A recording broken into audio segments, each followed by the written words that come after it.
Facial recognition got a hit. Jesus Christ. Here comes a new challenger! Hello YouTube, this is IB Proving here with Kush is my cologne. Tell me what you did yesterday.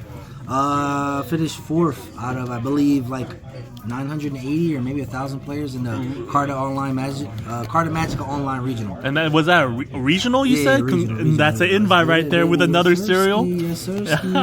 Tell me what you brought. I played black.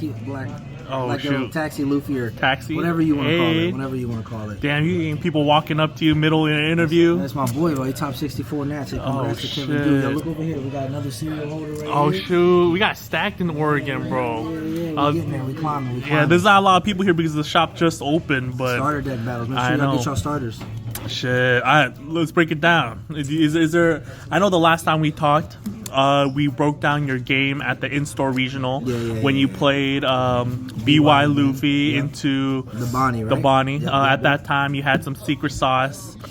This is standard now. This is standard now? I mean, I guess you could say like some secret sauce, right? Like the searchers, the 6 searchers, so 4 garb, 2 events. Okay. Then we have 10 2Ks, 2 Machino. People run 1 or 2. Then we have 4 Flampe. It's like the best Awakener in the game for this deck. And you have 4 Hiyori, which is basically the same. Like all this is the same. I think people either run like 9 2Ks or sometimes I've seen some lists with 8, and then some people run maybe 8 searchers. I don't think you go below 6.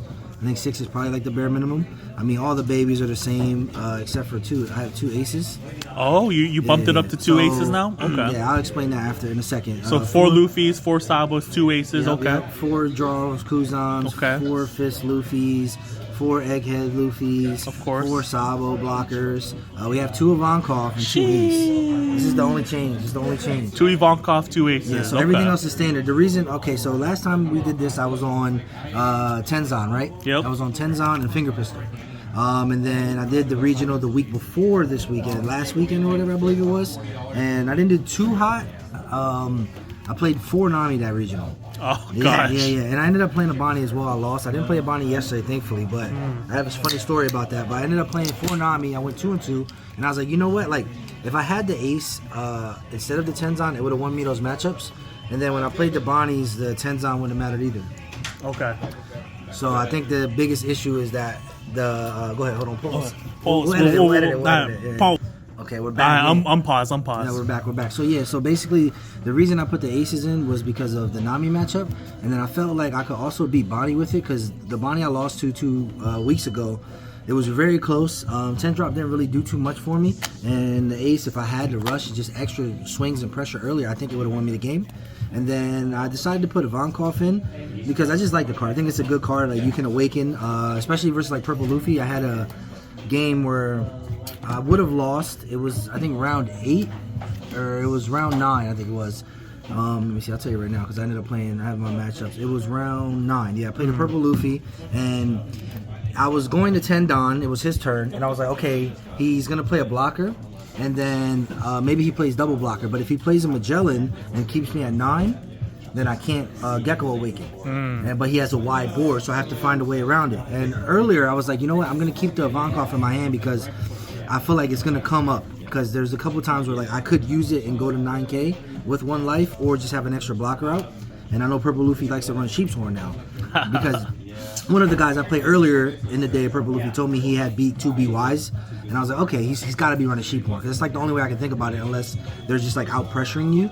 So I was like, okay, on 9 Don, he plays the Queen Magellan or whatever, puts me to 9 Don. And I'm like, okay, I have to play 2 babies here. One's the Sabo blocker. I go to 9K. But if he has Sheep's Horn, he rests my Sabo blocker, I lose. So then I ended up dropping the Ivankov, and I went Ivankov, baby. So what's that? 3, 5, 7, and then leader. Yep, so I was able to do all that, go to 9K, and have 2 blockers out of Sabo and an Ivankov. And then when I passed her, and he was just like, oh my god, he's like, the Ivankov actually saved you the game. Because he had the Sheep's Horn for the Sabo. But because he couldn't go for game, he tried to like turtle up a little bit. And I was able just to stabilize again with Gecko, and I still kept the board and played 2 more blocker Sabos after I blocked with the Ivankov. And then he was just like, the only way I win is if I top deck a Sheep's Horn. Didn't, and I won it. Hell so it was yeah. really good. I think these cards right here were MVP. As far as like, I played a Nami again. Quan Lee's a pretty good Nami, but we played the week before and I beat him. And I wasn't on Ace, but it was very close. And then I beat him this time because the Ace and Fist Luffy were on my last turn. I had an Ace in life, top decked the baby Ace, and I already had one in hand. So I just played Ace, swung, and then did it again and swung over and won.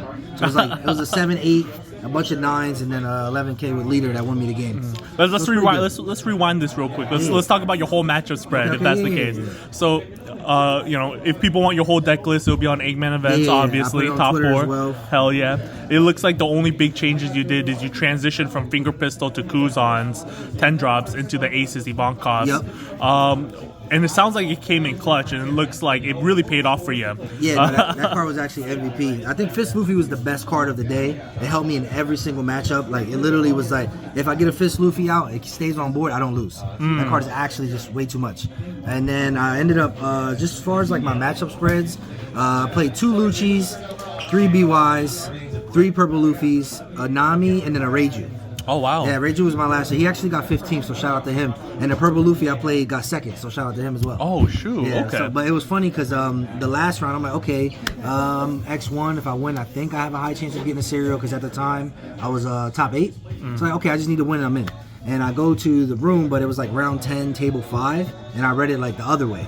So I was like, oh, table 10. I go in there and the guy's playing Bonnie. I'm like, oh my God, I'm cooked. I was like, no, until my friend's like, yo, I'm playing Bonnie. It's going to be such a hard matchup. And then the guy, like someone else comes in the room and they're like, yo. And I'm like, wait, hold on, is this a judge? And I'm looking, I go to my phone, I'm like, oh shit, I'm in the wrong room. So I ended up coming to the right room and the guy's playing Reiju. And I was like, oh my God, thank God. That match was actually close though. He got me to 0 life at 6 by the time I was at 6 down. Yeah. But I was able to awaken and have the babies. And then once I hit 9K, he couldn't do anything. He was just happy because he was like negging a lot of Don, playing Porsches, Ichiji's, put me to 0 really fast, and then had like 2 7Ks out. And I was like, okay, he goes to 6 Don. I mean, the most he could do is split it up 10-10. But if I'm 9K, 2K, 2K, and I had him at 2 life, and I had a Gecko on board. So from there on out, I just like stabilized and took the game over. Yeah, I know that matchup can be pretty scary because Ragers are so fast that if you just take all your life, you're scared of that pudding that's gonna reset your whole hand. But it sounds like you're cool as a cucumber. You know, we're just rocking and rolling. You went X1, got top 4. Is the one loss you had to that BY who got second, or no, not the BY, the purple Luffy? Yeah. So me and him met 6-0, and we ended up playing. It was a close game.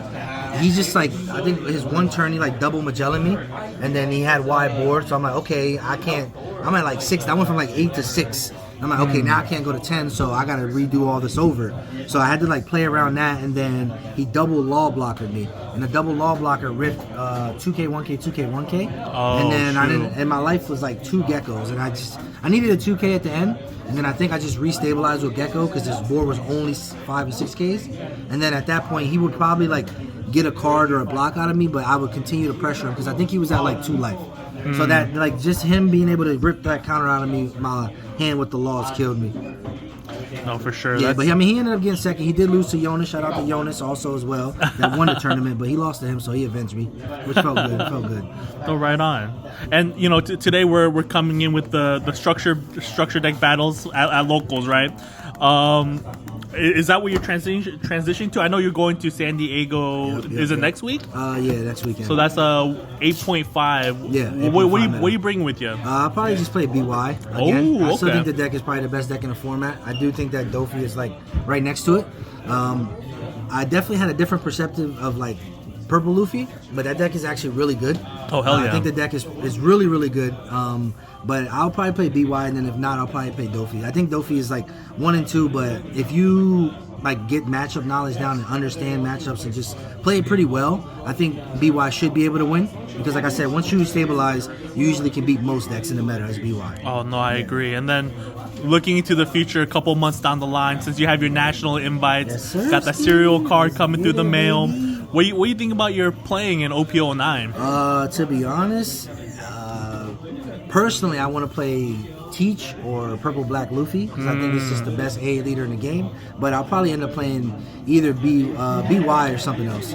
Okay. I still think BY and OPO9 is still really, really good. Anyway, You don't believe in this hype? No, I do believe in the Dofi hype. I think it's a really good deck, really aggressive. I feel like it's just like the blue version of RP Law. Oh, hell yeah. And you know what I mean, when I first started playing this game, I played Zoro, which was like a very fast aggro, like tempo kind of deck, where it's like just go wide and like control your opponent's board and burst them down. But I like BY a lot. I just like the fact that, you know, no matter what's thrown at you, you can kind of stabilize, and the consistency of the deck is really good. But I mean, Dofi obviously is very, very consistent because it's just sweeping everything in Asia. So, Oh, hell yeah. we'll see. Well, thank you so much for your time. I appreciate Before I let you go, any last minute shout outs?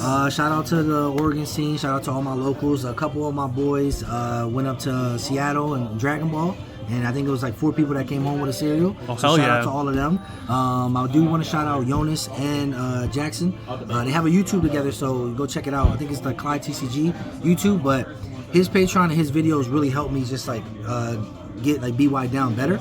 And then me and Jonas played a couple games, like I want to say a couple days prior to the tournament, and it really helped me out. Like I was just able to see some lines that I wasn't thinking of, and just like clean up my play. And I mean, obviously he won the tournament, so you know he can thank me for that later. But for real, it was really helpful. I think just like getting people to like good people you can talk to or test with or play with that have that type of knowledge in a deck like this, or even like a deck like Dofi is really good. It's very impactful because it helps you like understand your matchups, like how to play the deck. Like for example, if you play like Blue Dofi into BY, right? You know, putting is a card, so a lot of times you kind of have to set up earlier in case you do get put in, whether that's your trash or your board, because they probably aren't going to remove little babies like that, right?